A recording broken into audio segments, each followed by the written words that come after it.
Oi, pessoal. Hoje é terça-feira, 9 de dezembro de 2025, e nosso querido amigo John Helmer está aqui conosco. Bem-vindo de volta, John. Obrigado por me receber, Nima. É bom estar de volta. John, deixe-me começar pelo que aconteceu na semana passada.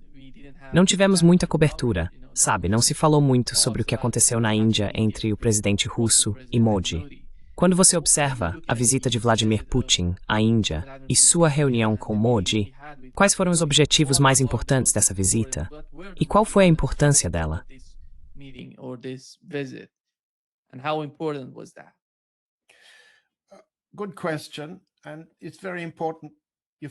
Boa pergunta, e é muito importante o seu primeiro ponto, Nima.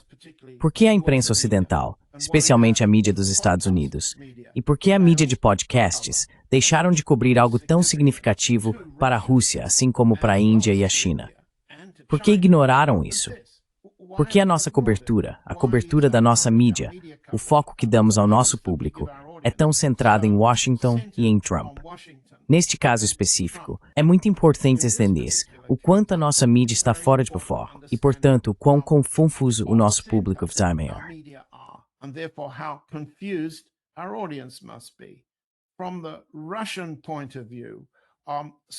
Do ponto de vista russo, o presidente Putin demonstrou física e socialmente um nível de conforto, um nível de descontração, um nível de tranquilidade mental, digamos assim, com o lado indiano, não apenas com o primeiro-ministro Narendra Modi, mas também com os jornalistas que encontrou no Kremlin alguns dias antes de partir.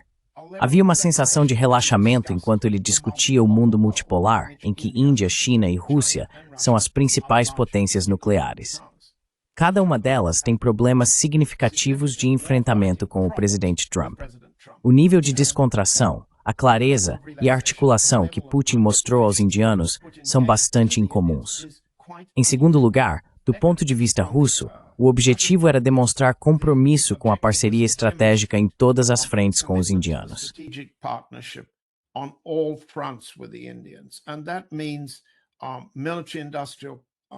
E isso significa relações com o complexo militar industrial. Há uma negociação específica em andamento para o fornecimento de aeronaves de caça Sukhoi 57. Há uma proposta dos franceses e também uma proposta dos americanos competindo. Os franceses estão em uma posição melhor do que os americanos nessa disputa. Mas é muito importante para o lado russo demonstrar as capacidades da aeronave e do sistema de defesa aérea S-500, que também está em negociação. Há também muitas outras áreas de tecnologia militar, desenvolvimento de mísseis, por exemplo. O BrahMos indiano é uma joint venture com a Mashinostroyenia, a fábrica de mísseis russa e ex-soviética. E há um desenvolvimento contínuo ali para a defesa da Índia, bem como para o teste das capacidades russas de defender seus aliados e a si mesma.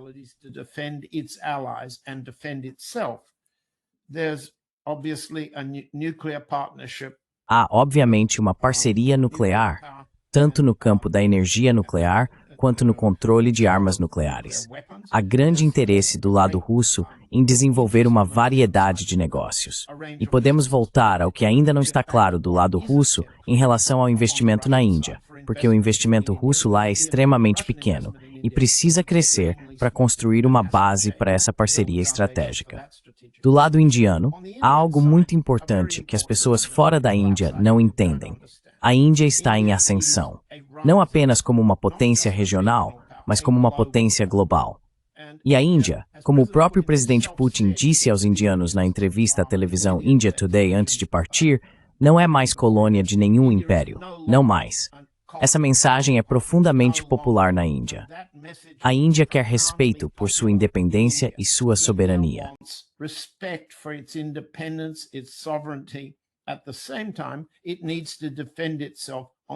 Ao mesmo tempo, o país precisa se defender em várias frentes de guerra. Recentemente, travou uma guerra, como já discutimos, com o Paquistão. O Paquistão se reorientou em direção aos Estados Unidos, e voltamos à situação de antes, com os Estados Unidos apoiando o exército paquistanês, representando ameaças significativas à Índia, a partir do Paquistão no leste, do Irã a oeste do Paquistão e do Afeganistão, entre outros. Já falamos sobre isso e podemos retomar o assunto depois.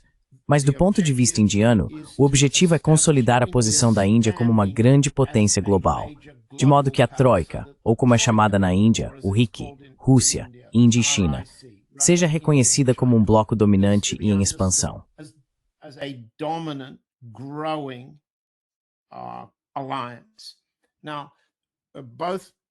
Agora, tanto o primeiro-ministro Modi quanto o presidente Putin repetiram: não somos aliados contra ninguém. Essa é uma teoria, certo? Em teoria e em princípio, isso é verdade. No entanto, não há dúvida de que, do ponto de vista indiano e russo, Trump representa vários tipos de ameaças militares e de guerra econômica. Essas ameaças se manifestam na forma de sanções. Elas tiveram um impacto particular no comércio de petróleo entre a Rússia e a Índia. Mas a condução da guerra econômica entre os dois países é uma inovação de Trump, é uma ameaça de Trump. E então, é claro, há a relação com a China. A China levou vários dias apenas ontem para fazer um anúncio sobre sua postura e sua avaliação da cúpula.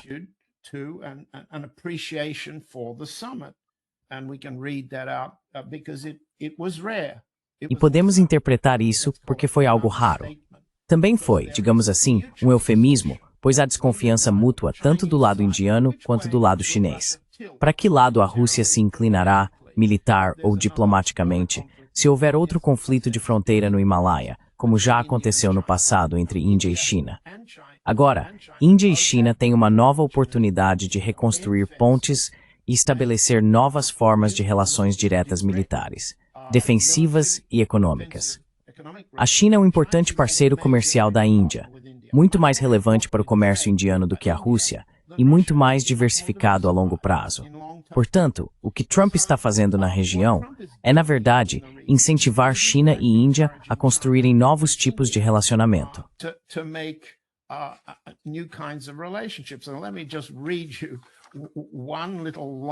Deixe-me ler apenas uma breve declaração do porta-voz do Ministério das Relações Exteriores da China, Guo Jiakun. Ele disse ontem, em resposta a jornalistas indianos em Pequim, que perguntaram como a China avalia a cúpula. A China está pronta para trabalhar com a Índia, para encarar e lidar com o relacionamento bilateral a partir de uma perspectiva estratégica e de longo prazo. Fico feliz que ele tenha dito perspectiva estratégica, porque uma definição via satélite da fronteira contestada no Himalaia, se as duas partes conseguissem chegar a um acordo sobre isso, reduziria consideravelmente o atrito e o potencial de conflito entre as forças alinhadas de ambos os lados.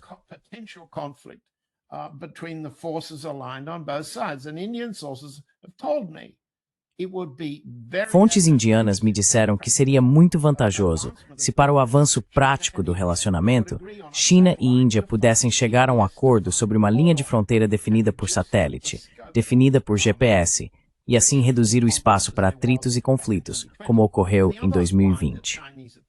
E a outra posição que os chineses adotaram justamente ontem, vários dias após a reunião de cúpula, é que eles enfatizam a perspectiva de longo prazo. E isso nos leva de volta à sua pergunta. Qual é o longo prazo depois que o presidente Trump sair? Não há uma questão fundamental sobre uma combinação multipolar, Rússia, Índia e China, que desafiaria a visão trumpista expressa no documento de segurança nacional divulgado há alguns dias.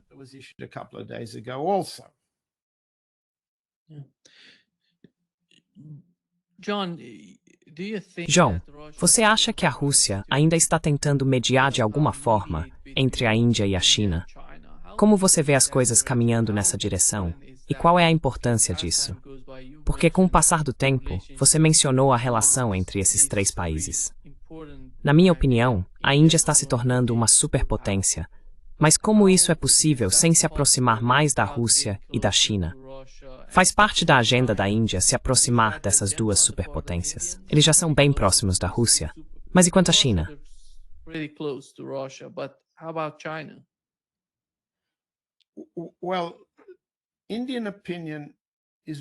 Bem, a opinião indiana é muito complexa. É diversa, frequentemente expressa e pertence a uma sociedade muito mais aberta ao debate do que se encontraria na China.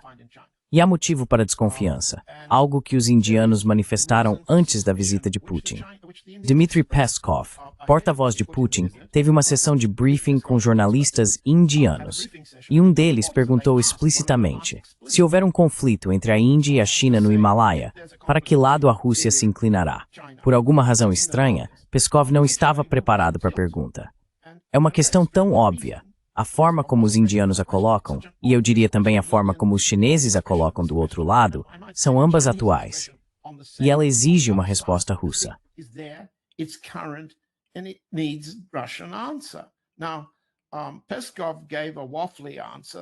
Agora, Peskov deu uma resposta vaga, que não vale a pena citar, porque o presidente Putin deu uma muito melhor em sua entrevista com os repórteres indianos e em suas declarações subsequentes.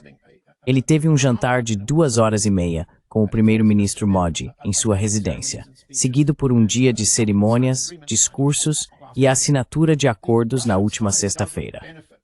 O lado russo não se beneficia com a China e a Índia brigando ou tendo qualquer tipo de conflito. Quando o conflito no Himalaia surgiu em 2020, o confronto no Vale de Galwan em junho de 2020, o lado russo deixou isso claro.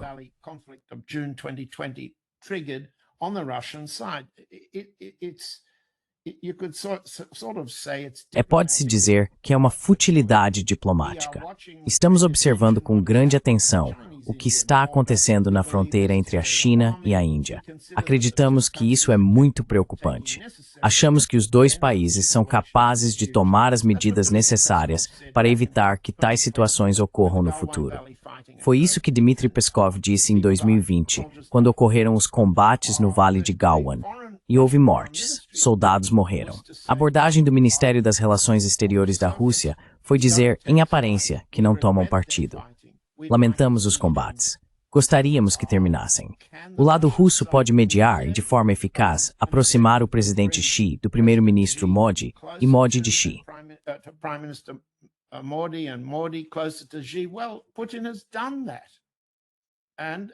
Bem, Putin fez isso. Mas a capacidade do lado russo de mediar depende em grande medida do que Trump faz, e do que Trump está fazendo ao adotar medidas hostis em relação à Índia, por meio do Paquistão, e por meio da guerra tarifária contra a Índia, e contra a China, principalmente por meio da guerra tarifária contra a China. O que Trump está fazendo é aproximar os três. Assim, embora a Índia não precise de mediação, nunca precisou, nunca precisará. Esse ponto foi deixado claro durante toda a guerra do Paquistão, em abril e maio passados. É isso que irrita a opinião pública indiana e os líderes indianos quando o presidente Trump reivindica o mérito por ter alcançado uma paz mediada entre o Paquistão e a Índia.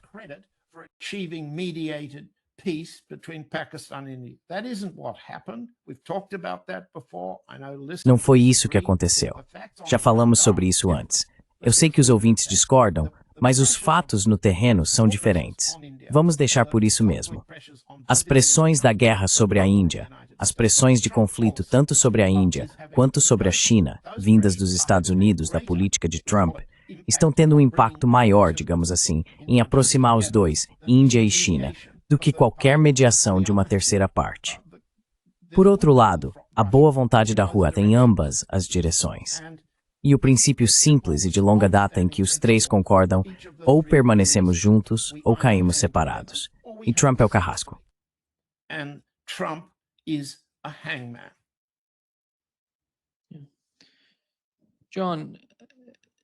John, Donald Trump divulgou sua NSS, a Estratégia de Segurança Nacional. Observando o documento, o que há de diferente em relação ao que tínhamos sob a administração Biden? Em termos do que está acontecendo na Ucrânia, sabemos o que ocorre no Oriente Médio, na Ásia Ocidental, na Venezuela, na China, na Índia. Então a questão geral é, como você vê as mudanças no novo documento? Há alguma mudança substancial? Se sim, qual é?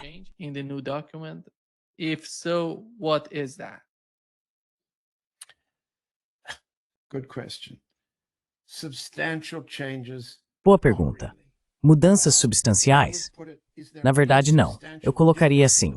Há alguma diferença real entre a forma como esse documento expressa política e estratégia e o que Trump já demonstrou estar fazendo?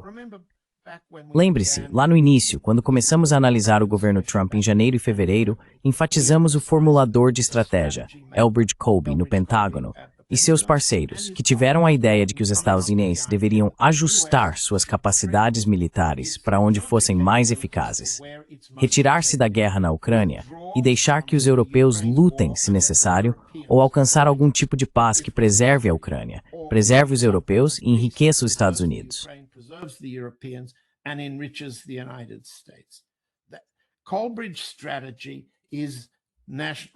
A estratégia de Colby é esta: Estratégia de Segurança Nacional dos Estados Unidos. Colby é o autor dela. Por outro lado, é um documento político, um anúncio político para Trump. E há toda essa hipérbole, a hipérbole do hegemon que quer ser reconhecido, e cito, como a nação mais grandiosa e bem-sucedida da história. Isso é o Trump para você. Agora, o que se vê no documento é uma definição de estratégia que tem sido a de Colby no Pentágono. O que se vê é o que se chama de classificação e priorização de conflitos e o comprometimento de recursos para atender às necessidades dos Estados Unidos.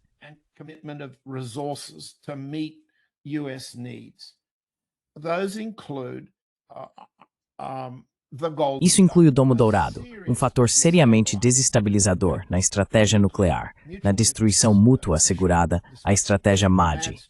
Você não desenvolve e não pode desenvolver uma forma de atacar uma potência nuclear e sair impune, sem enfrentar retaliação. O Domo Dourado está lá, movendo o ponteiro do relógio nuclear, o relógio do juízo final, mais perto da meia-noite. Como Paul Craig Roberts disse em seu programa há algumas horas, esse ponteiro permanece lá enquanto o Domo Dourado existir. Não há muito sobre estratégia nuclear, mas o Domo Dourado é endossado, e isso é uma tentativa insana de estabelecer dominância nuclear por parte de Trump. Em comparação com o período Biden, sim, o governo Trump acabou com o financiamento da USAID para todos os tipos de poder brando.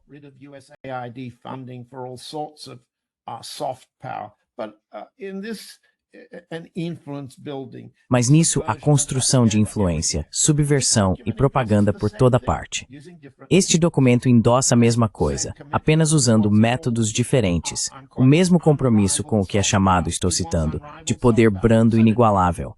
Ele quer poder brando inigualável. Biden também queria. Não houve uma administração presidencial nos Estados Unidos que não quisesse poder brando inigualável, porque todas quiseram poder duro e inigualável, e não falta comprometimento com isso no documento. Há um problema específico que o documento deixa claro. Os Estados Unidos não permitirão que um ator regional se torne dominante nessa região em relação aos Estados Unidos.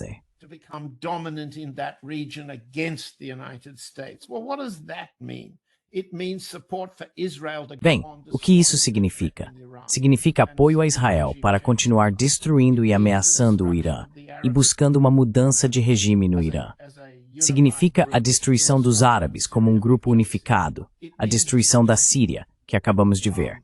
Significa, no hemisfério ocidental, a destruição ou enfraquecimento de países que se opõem aos Estados Unidos. Obviamente, por enquanto, a Venezuela, mas potencialmente o Brasil e outros países também. E encontro neste documento um compromisso de impedir na Venezuela e em outros lugares a chamada propriedade estrangeira hostil de ativos. O que isso significa? Significa que os Estados Unidos querem substituir na Venezuela, por exemplo, a propriedade russa e chinesa de minas e campos de petróleo. Mineral and oil field ownership. If that's not an attempt to take over, Se isso não é uma tentativa de tomar o controle da Venezuela, então eu não sei o que é. A estratégia para o hemisfério ocidental neste documento é ainda mais voltada para criar uma república de bananas subordinada aos Estados Unidos do que a da administração Biden. Quanto à Rússia, há alguns pontos que são ambíguos. Muitos comentaristas, vamos chamá-los de realistas em relação à guerra na Ucrânia, veem algum motivo para otimismo. Estou folheando minhas páginas para encontrar as palavras exatas. O que temos nesse documento é uma fixação com a Europa. Ela é mencionada 49 vezes. Depois vem a China, com 21 menções. A Rússia aparece apenas 10 vezes, seguida por Israel com 6, Japão 5, Índia 4, Austrália 3 e Canadá 2. Australia 3, Canada 2. Now, pardon me. Agora, com licença, sobre a Rússia. A única razão para ter esperança, ou mesmo para ver isso como algo diferente do que aconteceu no passado, e estou olhando para baixo para ler corretamente, é que há um compromisso com a estabilidade estratégica entre a Europa e a Rússia, e com a preservação da Ucrânia como um Estado viável. Estou usando a linguagem do documento. Então você encontra essa linguagem perversa, totalmente perversa. Vou ler para você. A guerra na Ucrânia teve o efeito perverso de aumentar as dependências externas da Europa, especialmente da Alemanha. Hoje, empresas químicas alemãs estão construindo algumas das maiores plantas de processamento do mundo na China, usando gás russo que não conseguem obter em casa. Com licença, o que isso significa? Excuse me, what does that mean?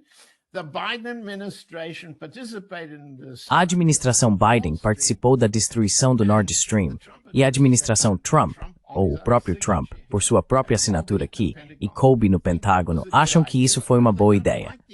Mas agora eles não gostam da ideia de que os alemães tenham se voltado para a China para obter o gás russo por lá. Quero dizer, que coleção de lunáticos que não aprendem com seus erros estratégicos.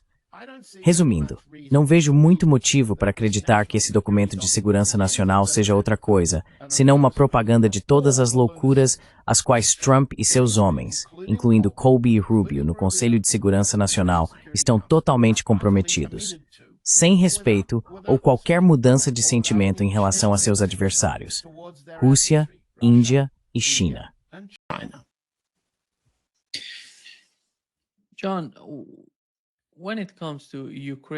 John, quando se trata da Ucrânia, acho que uma das principais mudanças foi que o governo Trump não vê nenhuma responsabilidade para os Estados Unidos permanecerem lá. Eles querem colocar todo o peso sobre os europeus. Como você vê o conceito de, em vez de haver algum tipo de diálogo com os europeus, porque eu não sei o quão boa essa administração é em se comunicar com eles, até agora não vimos muita comunicação. Vimos europeus indo a Washington, sentando-se em frente a Donald Trump em seu gabinete. E isso não foi exatamente uma imagem promissora vinda de Washington. Neste momento, há uma espécie de divisão entre os Estados Unidos e os europeus em relação à Ucrânia. De quem é a culpa?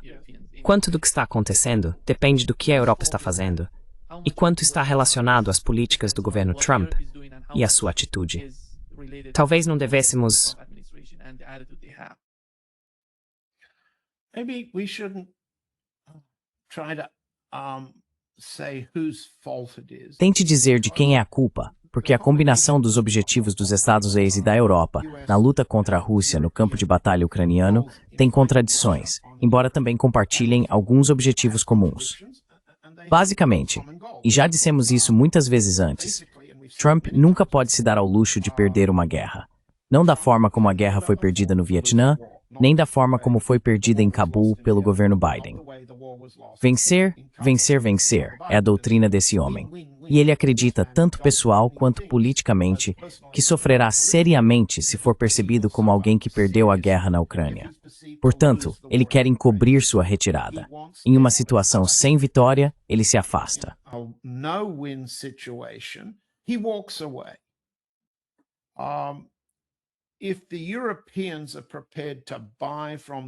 Se os europeus estiverem dispostos a comprar dos AS e pagar aos Estados Unidos pelos armamentos que fornecem à Ucrânia, e continuarem lutando, e se essa luta não resultar em uma derrota, uma rendição imposta pela Rússia, um armistício ou uma capitulação, Trump fica satisfeito. Trump fica bastante satisfeito. Esse é um resultado estável. O problema é que Trump tem uma capacidade de atenção muito curta. Ele se afasta de qualquer situação que não seja uma vitória. Os europeus, como ele corretamente afirma no documento de segurança nacional, são combinações políticas fracas e minoritárias. Merz tem um mandato político da última eleição de menos de 28% dos eleitores alemães. Ele pode continuar travando uma guerra com a Rússia, reprimindo a oposição alemã a essa visão.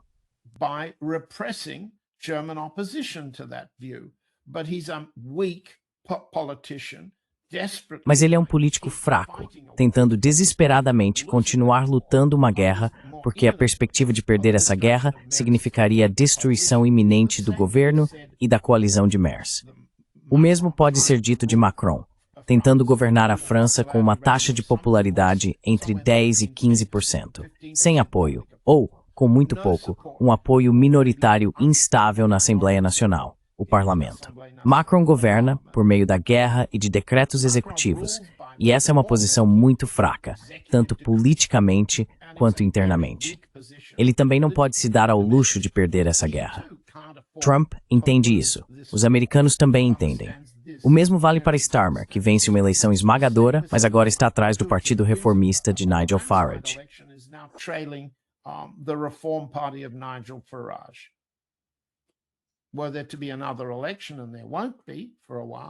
Se houvesse outra eleição, e não haverá por um tempo, Starmer seria aniquilado. Cada um desses líderes é fraco em termos políticos minoritários e não pode suportar a perspectiva de uma grande mudança no campo de batalha, que equivale a derrota e capitulação. Isso seria o fim de tudo pelo que eles lutaram. Também destruiria seu compromisso político com a remilitarização, os armamentos e as bases eleitorais que os apoiam por causa disso. Então, acho que os americanos entendem que se trata de uma coalizão instável dos fracos, e que se eles conseguirem continuar lutando, Trump os apoiará. Mas se continuarem perdendo sob pressão russa, Trump os abandonará. Veja bem, Trump faz cálculos de vitória e derrota de curtíssimo prazo.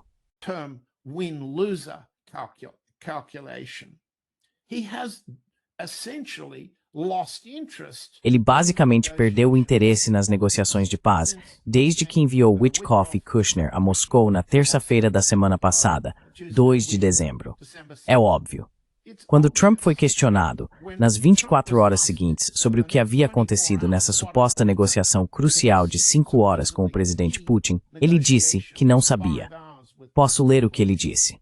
Não sei o que o Kremlin está fazendo, disse Trump em 3 de dezembro. Posso dizer que eles tiveram uma reunião razoavelmente boa com o presidente Putin. Vamos descobrir. Foi isso que ele disse imediatamente. Mas ele continua. Nesta semana, na segunda-feira, foi feita a mesma pergunta. O que está acontecendo com as negociações?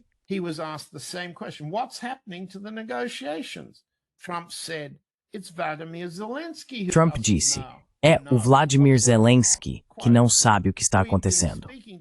Nós temos falado com o presidente Putin, disse Trump. Ele não tem falado. Ele tem falado por meio do Witkoff. E nós temos falado com líderes ucranianos, incluindo Zelensky. Tenho que dizer, estou um pouco desapontado que o presidente Zelensky ainda não tenha lido a proposta. Isso foi há poucas horas. O pessoal dele adora, mas ele não. A Rússia está bem com isso. A Rússia, você sabe, a Rússia, eu acho, preferiria ter o país inteiro, não acha? Mas a Rússia, acredito, está bem com isso. Não tenho certeza se Zelensky está bem com isso. Foi isso que Trump disse na segunda-feira. O homem simplesmente não sabe o que era o termo de compromisso. Ele não sabe o que Zelensky diz sobre o termo de compromisso.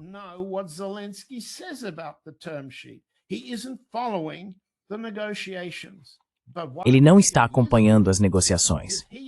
Mas o que posso dizer é que ele e Kushner estão monitorando de perto uma tentativa de aquisição de 100 bilhões de dólares da Warner Brothers Discovery, uma grande empresa cinematográfica de Hollywood, por um grupo de aliados de Kushner, a Paramount, que é um negócio de Larry Ellison, o próprio Kushner, por meio da Affinity Partners, e os amigos do Oriente Médio de Kushner, o Fundo Soberano da Arábia Saudita, o Fundo Soberano de Abu Dhabi e o Fundo Soberano do Catar. O que Trump está fazendo aqui é concentrar-se muito claramente em uma aquisição hostil da Warner Brothers por seu genro.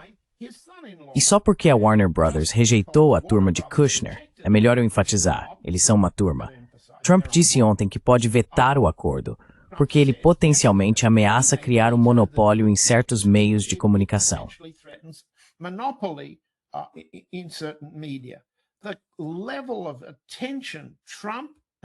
O nível de atenção que Trump e Kushner estão dedicando a um negócio de mídia de vários bilhões de dólares supera em muito qualquer atenção que eles estejam dando ao fim da guerra na Ucrânia.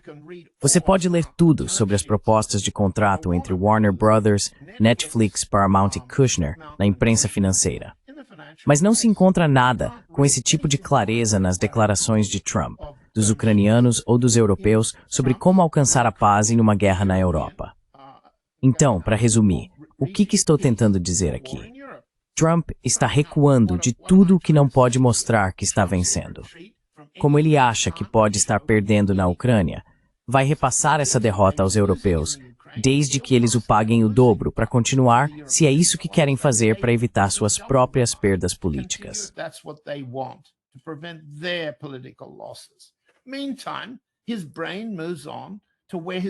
Enquanto isso, a mente dele segue para onde sempre está, presa no próprio bolso, fazendo dinheiro para si mesmo, para Kushner e para a família. E isso não tem nada a ver com a guerra. Então ele está se concentrando em um acordo no qual propõe intervir politicamente para favorecer o genro. Foi uma jogada incrível ontem, mas mostra o que os aliados, os europeus e também os adversários, o presidente Putin, os russos, os chineses e os indianos, entendem sobre Trump. Ele é instável, imprevisivelmente imprevisível e tem uma capacidade de atenção muito curta. Monte uma boa festa ofensiva e seu follower. Isso que ele faz. And you'll make him retreat. That's what he does.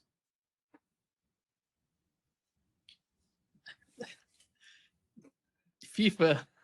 Did you watch FIFA? FIFA, você viu isso?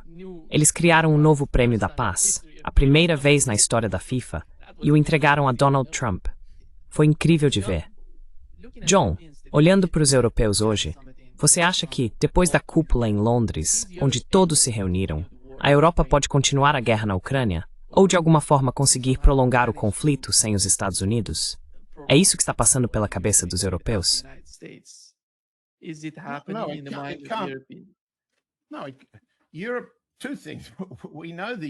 Não, duas coisas. Sabemos que os europeus estão ficando sem dinheiro porque pessoas como Merz estão desesperadas. Pessoas como Merz e Starmer, em particular, estão desesperadas para financiar a continuação da guerra, convertendo os fundos soberanos russos roubados, cerca de 300 bilhões de euros e dólares que foram congelados no início da operação militar especial em março de 2022. Agora, eles estão sendo contestados, e não apenas pela Bélgica. Estão sendo contestados também por Macron, porque a consequência de roubar dinheiro para financiar uma guerra é uma forma grotesca de pirataria internacional. E quando se chega a esse ponto, um alemão que queira bancar o pirata no campo de batalha europeu está condenado, como todos os alemães que já tentaram bancar o pirata nos campos de batalha da Europa.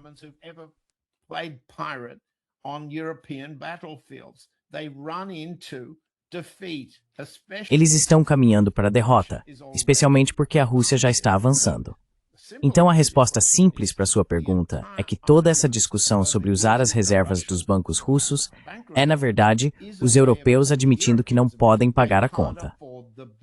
Bem, eles poderiam taxar o próprio povo, poderiam continuar cortando a previdência social, os hospitais, a educação, mas acabariam ficando sem votos. Seriam forçados a convocar uma eleição muito rapidamente se fizessem isso. Portanto, a única alternativa política barata para esses regimes fracos, enfrentando falta de dinheiro para continuar lutando, é roubar e agir como piratas. Então, a resposta curta para sua pergunta: eles não podem pagar por isso.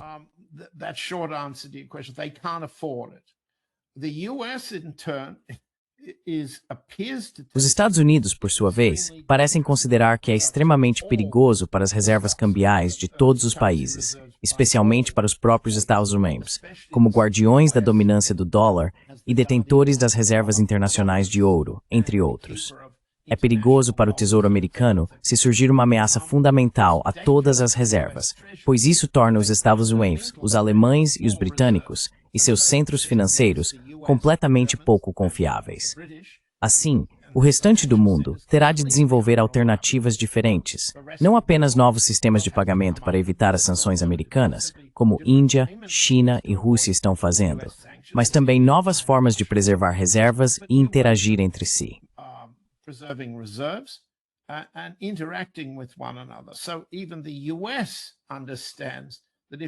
Então, até mesmo os Estados Unidos entendem que se os europeus, Merz em particular, tentarem isso, isso ameaça a todos.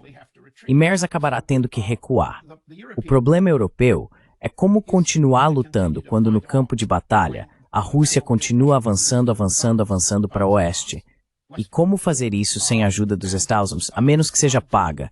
E de onde virá o dinheiro para isso? É disso que tudo isso realmente se trata. Todas essas negociações, supostas reuniões de cúpula e todas as viagens pelo mundo que Vladimir Zelensky está fazendo. Então, para resumir, o que esses europeus e americanos estão tentando fazer é estabilizar a Ucrânia antes que ela capitule completamente.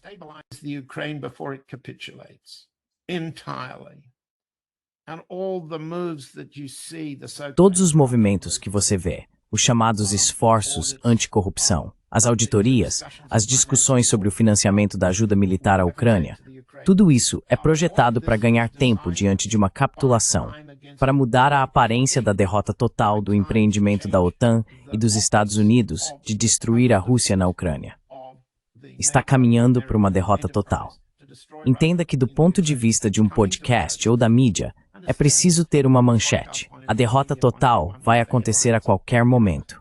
Bem, não vai acontecer a qualquer momento. Essas são táticas de adiamento, mas está acontecendo lenta e seguramente. E os europeus e os americanos agora estão presos nas contradições de suas próprias lanças. E essas lanças os ferem. Essas contradições são dolorosas e não há solução racional. Não há como evitar isso. A derrota, quero dizer.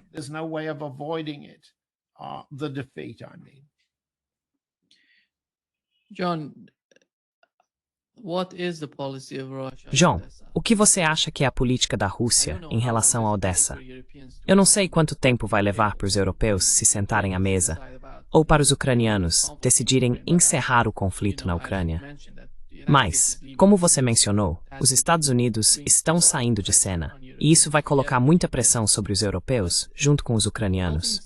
Como você vê o futuro de Odessa? Acho que um dos pontos-chave na Ucrânia é Odessa, e o que acontecerá com ela após qualquer acordo ucraniano. Qual é o tom da mídia russa, do povo russo, do governo russo? Como eles veem Odessa?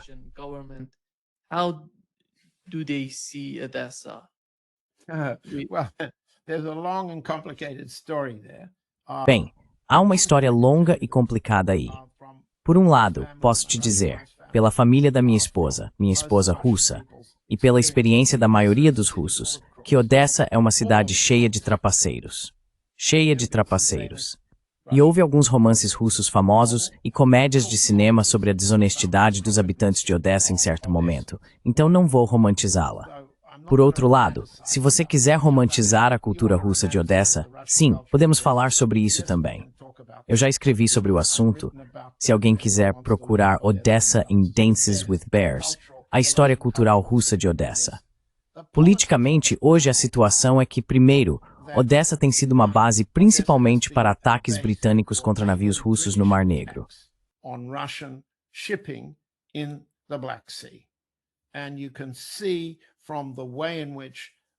E dá para ver, pela forma como o Estado-Maior tem mirado em Odessa, o porto, os locais de lançamento de mísseis próximos e as posições de unidades estrangeiras, que é preciso pôr fim ao uso de Odessa e da região para ataques contra navios russos no Mar Negro. Primeiro. Segundo, não há intenção, nunca houve, nem haverá, por parte das forças russas, do exército russo, de lutar pela cidade. Uma cidade de trapaceiros como Odessa sempre vai se render e seguir na direção do dinheiro. Então, assim que os militares russos conseguirem neutralizar Odessa como ameaça militar, poderão apenas esperar pela rendição de Odessa, na única direção que os habitantes de Odessa sempre seguirão: o dinheiro.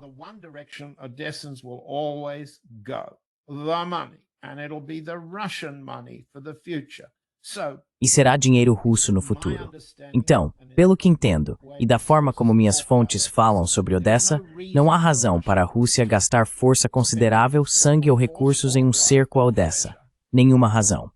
O movimento para o oeste, se alcançar a destruição do exército ucraniano, como vemos, a destruição da capacidade do regime de Kiev ou do regime de Lviv de mover forças para frente, equipamentos, reabastecimentos e assim por diante, quanto mais isso acontecer, mais fracos eles se tornam.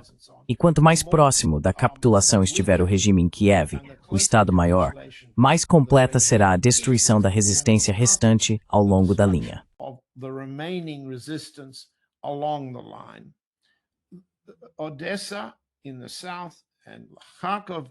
Odessa, no sul, e Kharkov, no norte, podem ser deixadas para seguir na direção do dinheiro. E isso acabará sendo o futuro ditado e controlado pela Rússia, porque a prosperidade no período pós-guerra virá do investimento russo. Não serão os pontos 13 e 14 do Plano de Miami que Vitkov propôs e levou novamente ao Kremlin na semana passada. Esses são os pontos que roubam as reservas russas. Lembre-se, foi isso que Witkoff, Kushner e Kirill Dmitriev, do lado russo, idealizaram em Miami. A privatização, estou rindo porque é um ato tão absurdo, criminoso e pirata, e o presidente Putin a chamou de pirataria. Privatizar os 300 bilhões de dólares em reservas, destinando uma parte, 100 bilhões, para a reconstrução da Ucrânia e 200 bilhões para um fundo de investimento dirigido pelos Estados. To a US-directed investment fund. This is privatization, known as privatization. Isto é privatização de verdade, algo nunca tentado antes. Isso não vai funcionar. Não vai funcionar em geral e não vai funcionar em Odessa. O tempo trabalhará para que Odessa se mova para o lado russo, e quanto mais fraco o regime de Kiev se tornar, mais profunda será a zona desmilitarizada entre a linha atual de contato e a retirada da Ucrânia. Quanto mais profunda essa zona, mais isolada Odessa ficará, e mais o controle do comércio do Mar Negro cairá para o lado russo. Então o que Odessa vai fazer? Estou me repetindo. Seguir o dinheiro.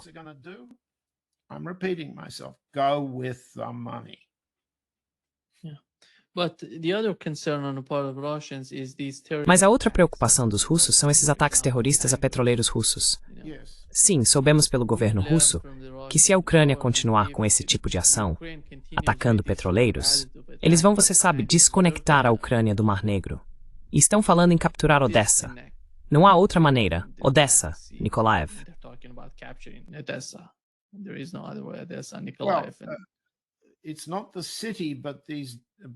Bem, não é a cidade, mas sim essas bases britânicas, principalmente britânicas, que usaram mísseis Neptune no passado, se não me engano, e continuam a construir e implantar drones, disparando-os contra petroleiros no Mar Negro.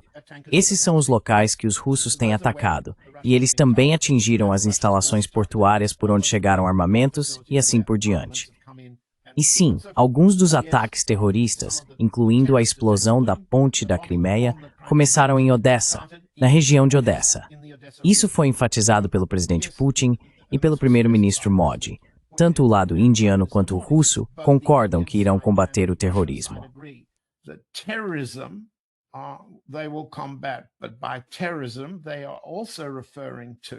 Ao falar em terrorismo, eles também estão se referindo ao terrorismo promovido pelo Paquistão, que desencadeou a guerra entre Paquistão e Índia em abril e maio deste ano, e ao tipo de terrorismo que faz parte da guerra da Ucrânia contra a Rússia.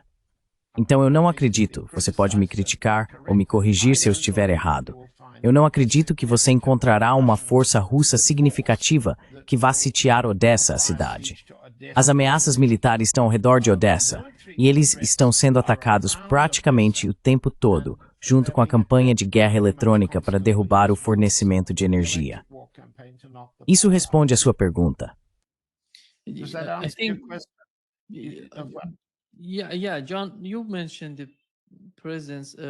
Sim, John, você mencionou que sabemos que o Reino Unido e seus serviços de inteligência estão ativos em Odessa e gerenciando a situação lá. Como você vê a política da Rússia em Odessa? Eles realmente querem que Odessa seja totalmente controlada pelos ucranianos? Ou vem algum tipo de cooperação com os ucranianos para trazer algum tipo de equilíbrio ali?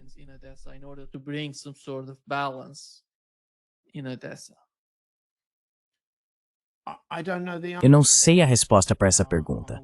Por um lado, com licença. Mas sabemos se a Rússia concordaria em permitir que o governo ucraniano trouxesse agentes estrangeiros ou mercenários para Odessa? Isso seria aceitável para a Rússia? Ou a Rússia os removeria todos?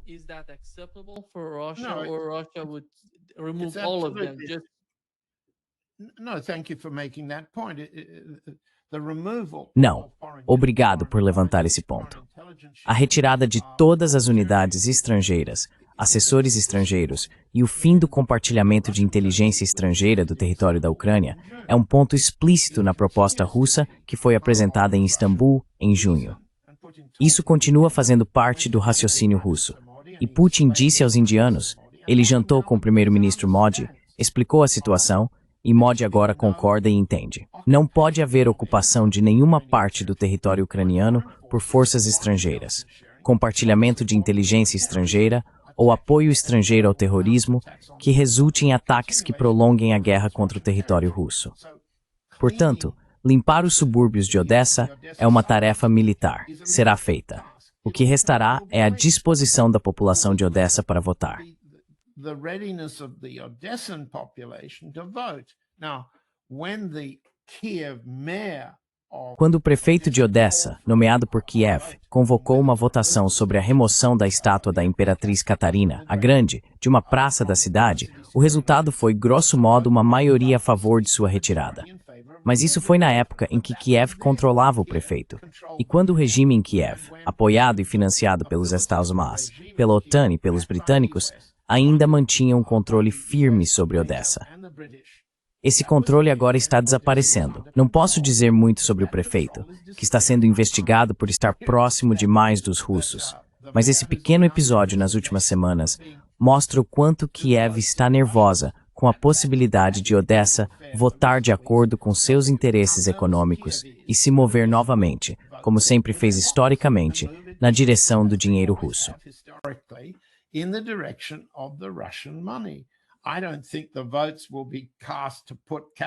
Não acho que os votos serão lançados para colocar Catherine de volta em seu pedestal. Não agora, mas em algum momento em breve. Em algum momento após a capitulação do Estado-Maior em Kiev. Quanto mais fraca Kiev estiver internamente, e podemos ver que seus podcasts têm mostrado de forma útil o quanto há de disputas internas, o Estado-Maior, as unidades de inteligência, o Grupo Azov, os grupos nacionalistas e os candidatos presidenciais, Poroshenko, Timoshenko e outros. Dá para ver as disputas internas. Disputa interna significa que eles estão fracos. Fraqueza significa que não conseguem controlar Odessa nem outras cidades. Se não conseguem controlar Odessa, se não conseguem impor obediência, fracassam em mobilizar, pegando jovens nas ruas. Taking kids off the street, all of that weakens city administration loyal. Tudo isso enfraquece a administração da cidade leal a Kiev. Quando alguém, será que o prefeito de Odessa e uma delegação de cidadãos vai se reunir e entregar a chave da cidade ao general russo comandante mais próximo? Bem, essa cerimônia não vai acontecer tão cedo. Por cedo, digamos que acontecerá, metaforicamente falando, depois do colapso do regime de Kiev. E então veremos se as eleições, a desmobilização da Ucrânia, o fim da lei marcial e novas eleições mostrarão para que lado vão os votos dos habitantes de Odessa. Qual candidato? E se o voto dos odessitas acabará sendo por uma causa muito maior, como dizer, a integração com a Novorossia. How to say integration with Novorossiya. That would be a start.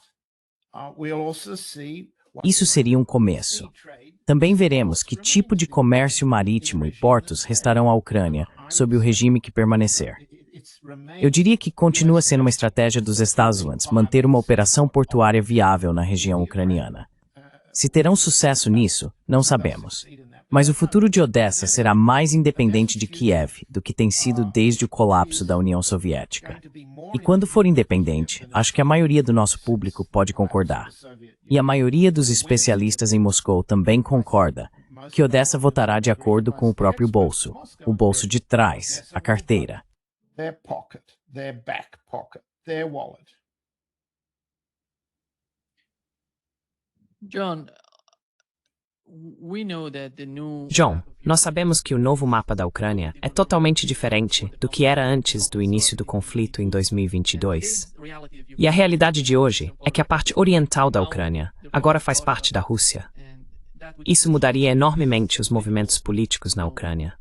Por outro lado, sabemos que um dos objetivos dos russos é ter um governo amigável na Ucrânia. Com o novo mapa da Ucrânia, isso é possível? Como eles poderiam conseguir isso? Como isso seria possível?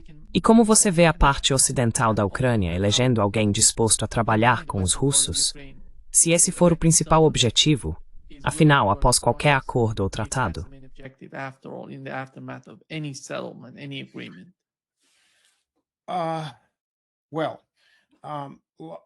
Bem, você acabou de levantar muitos pontos importantes, Nima.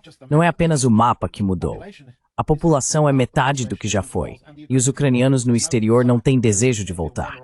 Eles se sentem melhor nos países que os receberam, mesmo que Polônia, Alemanha, Reino Unido, França e outros considerem a presença dos ucranianos um fardo, social, político e pessoalmente desagradável. Então, você tem um país com metade da população, que terá uma zona desmilitarizada e nada mais do que força policial de segurança a leste do rio Dnieper. Que restarão? What will you have? You'll have the continuing commitment on the part of the Você terá o compromisso contínuo dos serviços secretos britânico, americano e alemão em inspirar a Operação Gladio, para manter as pessoas em seus lugares e perpetuar a guerra contra os eslavos malignos. Essa era a política deles. A política americana, a política britânica, a política alemã, após a Segunda Guerra Mundial, a partir de 1945. E a implementação dessa capacidade de permanência da Gladio para continuar travando guerra contra a Rússia está em andamento agora. É uma das razões pelas quais alguns dos elementos mais, digamos, fascistas ou nazistas do movimento nacionalista ucraniano, tanto militar quanto político, que se opõem a Zelensky, querem encerrar a guerra rapidamente, para que reste algo de suas estruturas militares a partir do qual possam crescer.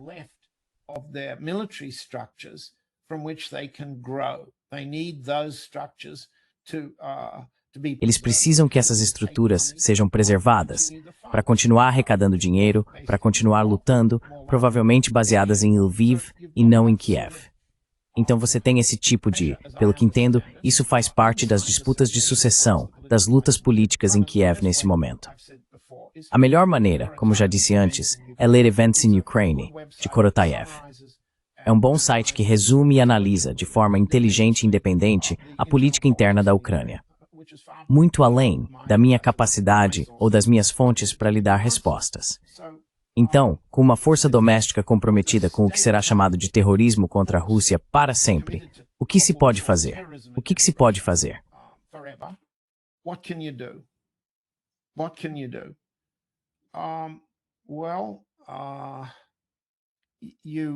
Bem, você faz o que a União Soviética fez depois da Segunda Guerra Mundial. Realiza operações custosas para suprimir a geração de terroristas e suas armas. Você motiva a nova geração em direção à paz, ao emprego e a um futuro. Em termos simples, desenvolve uma estratégia de corações e mentes. Mas corações e mentes sempre vêm acompanhados de carteiras. E o MI6, a CIA e o BND da Alemanha sempre estarão fornecendo dinheiro a forças anti-russas na Ucrânia, como fazem em todo lugar. Subversão, operações militares, missões de forças especiais e terrorismo são o que eles fazem, o que os sustenta. Então, como a Rússia responderá a esse nível de guerra contínua? Bem, veremos. Melhor dizer que veremos o que eles farão, porque contar que serão bastante eficazes.